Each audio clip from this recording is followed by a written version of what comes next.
शिवन्या, एक महाराष्ट्राची लहानशी पोरगी जी आपल्या आजोबांना पाणी देत होती फक्त शेतामध्ये. तिच्यावरती अचानक बिबट्याने हमला केला आणि प्राण गमावून बसली. बिबट्या कधी तिचा जीव घेऊन गेला तिला कळालं देखील नाही. आणि तिची काही चूक सुद्धा नव्हती. चूक कोणाची याच्यामध्ये? शेतकऱ्याची, ज्यांनी आपल्या नातींना तिथं घेऊन गेला तो आजोबा, त्याची चूक होती का आई वडिलांची ज्यांनी तिच्या आजोबांबरोबर तिला पाठवलं? का ती पोरगीची चूक होती लहानशी की जी खेळत होती? तिला माहीत नव्हतं का की बिबट्या येऊ शकतो? चूक कोणाचीच नव्हती याच्यामध्ये, चूक बिबट्याची होती. कारण कधी बिबट्या तिथं अचानकपणे आला.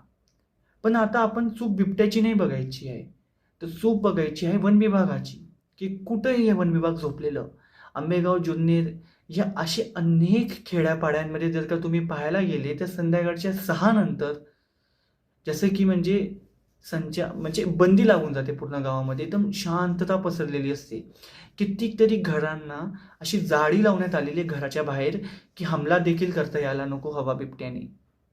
शेतामध्ये जर का कोणी शेती करायला गेलं ना तर त्याची काही संभावना नाही आहे तो रिटर्न येणार का नाही येणार, या आशाने लोक शेतात सुद्धा शेती करत नाहीये. प्रत्येक शेतकरी घाबरलेला आहे. आणि वन विभाग काय म्हणतो? वन विभागाचे मंत्री काय म्हणतात की आम्ही शेळ्यांना सोडू, हजारो शेळ्यांना आम्ही शेतामध्ये सोडू. हा उपाय झाला का हो? आणि जर का एखादा बिबट्या पकडला गेला ना तर त्या बिबट्याला 20-25 किलोमीटर दूर घेऊन जातात आणि सोडतात. आणि तो बिबट्या परत त्या जागेला येतो आणि कोणाचा तरी प्राण हरतो. याच्यावरती काहीतरी परमनंट सोल्युशन हवं आहे. आणि या बिबट्याच्या जे काही खौफ आहे त्याच्यापासून आम्हाला दुरुस्त हवी आहे.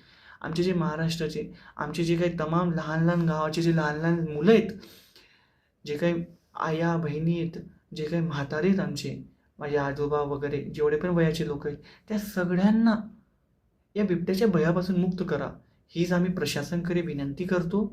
आणि त्यांना एक पत्र लिहितो आणि त्यांना सांगतो की आता हे शेवटचं, आता काहीतरी परमनंट सोल्युशन करा.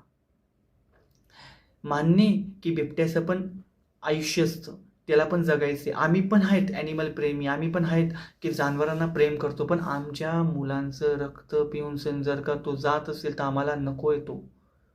त्याच्यावरती काही परमनंट सोल्युशन हवं आहे. आणि त्यांना जंगलात पाठवण्याचा किंवा नंतर काहीतरी परदेशी म्हणजे लांब कुठंतरी पाठवण्याचा बंदोबस्त करा, झू वगैरेमध्ये. तेव्हा जर काही परमनंट सोल्युशन भेटेल. हीच तुमची समोर आमची कळकळीची विनंती आहे. तर प्लीज ॲक्सेप्ट इट. थँक्यू.